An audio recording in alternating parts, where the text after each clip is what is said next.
మన భారతీయ సంస్కృతిలో అరటి ఆకు అంటే శుభం.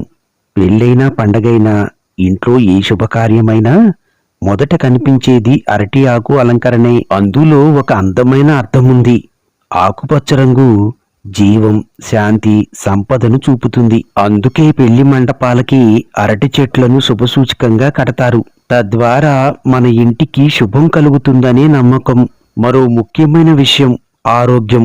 అరటి ఆకుపై భోజనం చేస్తే ఆకులో ఉన్న సహజ గుణాలు ఆహారంతో కలవటం మూలాన శరీరానికి మంచిది. పురాతన కాలం నుంచే ఇది పూర్తిగా సహజమైన శుభ్రమైన భోజన విస్తరిగా ఉపయోగించేవారు. అందుకే మనం నీటికి పండుగలలో అరటి ఆకులను గౌరవంగా ఉపయోగిస్తున్నాం.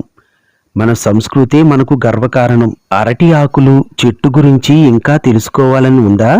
ప్రముఖ రచయిత శ్రీ బెహరా వెంకట సుబ్బారావు గారు రచించిన అత్తగారు అరటి చెట్టు అనే సరదా కథను వినండి. ఈ కథను రిలేటెడ్ వీడియోగా ఇస్తున్నాను, తప్పక వినండి. ఇంకా మంచి కథల కొరకు ఈ ఛానల్ని తప్పకుండా సబ్స్క్రైబ్ చేసుకోండి. మీ కథాలహరి.